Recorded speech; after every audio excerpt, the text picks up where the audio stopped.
தமிழக வெற்றிக் கழகத்தின் தலைவரும் நடிகருமான விஜய்க்கு தமிழகத்தில் லட்சக்கணக்கான ரசிகர்கள் இருக்கின்றார்கள்.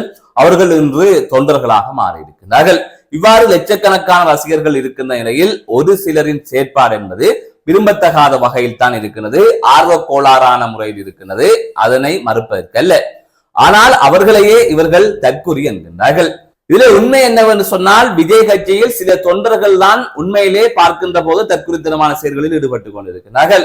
அதை தாண்டி உண்மையிலே தற்குறிகளுக்கெல்லாம் தற்குறியாக திமுக கட்சியின் தலைவரும் தமிழகத்தின் முதலமைச்சருமான ஸ்டாலின் அவர்களே இருக்கின்றார். அதை தவிர அந்த கட்சியை சேர்ந்தவர்கள் இருக்கின்றார்கள், தமிழ்நாட்டு ஊடகங்கள் இருக்கின்றது, தமிழ்நாட்டு ஊடகவியலாளர்கள் இருக்கின்றார்கள்.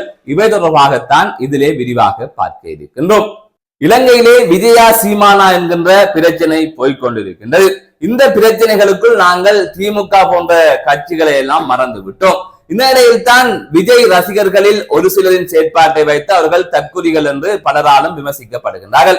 அதிலும் முக்கியமாக திமுகவால் விமர்சிக்கப்படுகின்றார்கள். இவ்வாறான சூழ்நிலையில் தான் தற்குறிகளுக்கெல்லாம் தற்குறிகள் யார் என்பது தொடர்பாக இதிலே நாங்கள் பல விடயங்களை முன்வைக்கப் போகின்றோம்.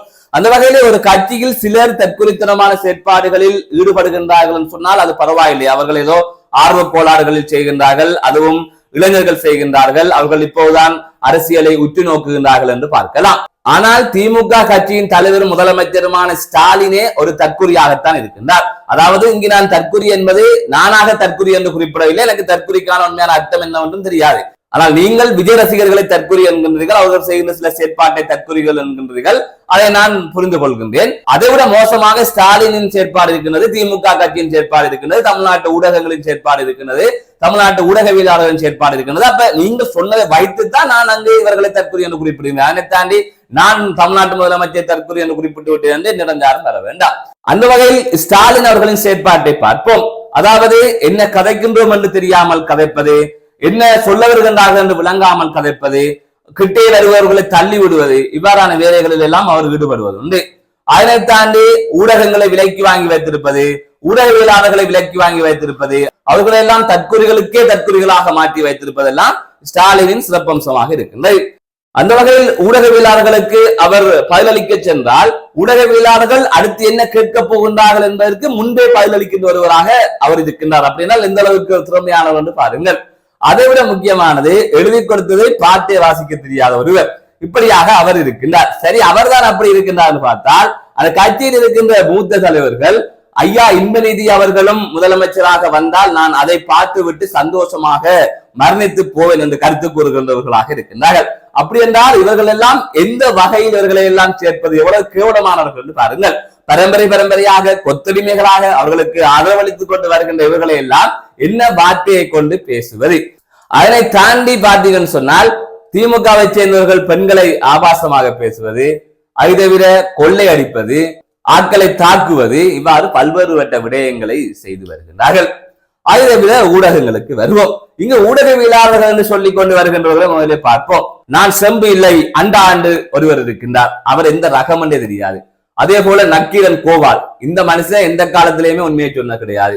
அதை தவிர முக்கியமாக நெல்சன் ஊப்பி, சுத்த ஊப்பி, இப்படி ஒருவர் இருக்கின்றார். அதை தாண்டி நிறைய பேர் இருக்கின்றார்கள்.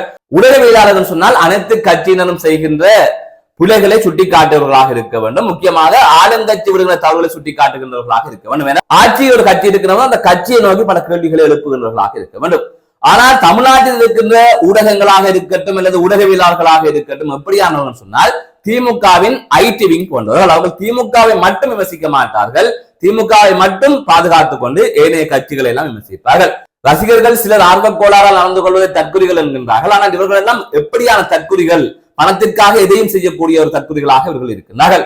ஆகவே கடந்த நாட்களில் இங்கு சீமானா விஜயா என்கின்ற பிரச்சனை போய்கொண்டிருக்கின்ற போது நாங்கள் அதுக்குள்ளே இருந்து விட்டோம், அதுரமான செய்திகளை வழங்கி கொண்டிருந்து விட்டோம், திமுகவை மறந்து விட்டோம்.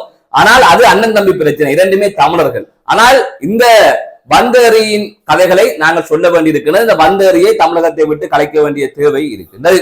அந்த வகையில் கருணாநிதி குடும்பம் ஒரு மிக பெரும் தற்குறி குடும்பம் என்பதில் மாற்றுக்கருத்தில் அதை திமுக முன்வைக்கிற விமர்சனத்தை வைத்துத்தான் சொல்லுகின்றேன். அதை தவிர பிணந்தென்னிகள், அவர்கள் உலகத் தமிழர்கள் எங்கெங்கு மரணிக்கின்றார்களோ அனைத்திற்கும் அவர்கள் தான் பிரதானமான காரணமாக இருப்பார்கள். அதில் முக்கியமாக இலங்கையில் பல ஈழத்தமிழர்கள் இறப்பதற்கு அவர்கள் தான் காரணமாக இருந்தார்கள். காங்கிரசுடன் சேர்ந்து பல்வேறுபட்ட அட்டூழியங்களை செய்தவர்கள், பிணம் திண்ணிகள், பணத்தை மட்டுமே குறிக்கோளாக வைத்துக் கொண்டிருக்கின்றவர்கள், இப்படியானவர்கள் தான் இந்த தற்குறிகள். எனவே இவர்களுக்கு மற்ற கட்சிகளை பற்றி விமர்சிப்பதற்கு எந்த தகுதியுமே இல்லை. அதனை தாண்டி தமிழ்நாட்டு ஊடகங்கள், ஊடகவியலாளர்கள், சமூக ஆர்வலர்கள் என்று இருக்கின்ற இந்த கேவலமான, அதுல என்ன வார்த்தை கொண்டு சொல்வதுன்னு தெரியாது, அப்படி ஒரு கேவலமான கூட்டம், அந்த கூட்டத்தை முற்றாக ஒழித்து கட்ட வேண்டும். அந்த கூட்டத்தை தவிர எடப்பாடி பழனிசாமியோ விஜயோ சீமானோ யாரு வந்தாலும் எந்த பிரச்சனையும் இல்லை. இந்த கருணாநிதி குடும்பத்தை சேர்ந்தவர்களை அடியோடு தமிழகத்திலிருந்து விரட்ட வேண்டும். அந்த வகையில் எங்களுக்கும் இவர்கள் எந்த காலத்திலும் எதிரிகளாகத்தான் இருப்பார்கள். எங்கள் மக்களுக்கு செய்த துரோகத்தை நாங்கள் மறக்க மாட்டோம். ஆனால் அதற்காக நான் இந்த காணொலியை கதைக்கவில்லை. தமிழக மக்களையும் முட்டாளாக்கி கொண்டிருக்கிறார்கள், சிறுபான்மை கட்சிகளையும் முட்டாளாக்கி கொண்டிருக்கிறார்கள். இன்னும் சொல்ல போனால் திருமாவளவன், பிரேமலதா போன்றவர்களையும் தற்குறிகளாக மாற்றி வைத்துக் கொண்டிருக்கிறார்கள். ஒட்டுமொத்தமாக தற்குறிகளுக்கெல்லாம் தற்குறி கூட்டத்தை விரிவாக்கி வைத்திருக்கின்றது இந்த திமுக அரசு, திமுக குடும்பம், அதாவது ஸ்டாலின் குடும்பம், ஸ்டாலின் உறவினர்கள். ஆகவே இவர்களிடமிருந்து தமிழகத்தை மீட்க வேண்டும். இவர்கள் யாரையுமே விமர்சிக்க தகுதி அற்றவர்கள். ஓசிவஸ் என்பார்கள், மக்களுக்கு கொடுத்த உதவி திட்டத்தை நக்கலடிப்பார்கள், அமைச்சர் கல்லெடுத்து எறிய போவார். இப்படியான ஒரு ஆட்களை வைத்துக் கொண்டு இவர்களுக்கு எல்லாம் மற்றவர்களை பற்றி கதைப்பதற்கு என்ன தகுதி இருக்கின்றது? மீண்டும் ஒரு காணொலி சந்திக்கின்றேன். நான் நடராச ஜெயகாந்தன்.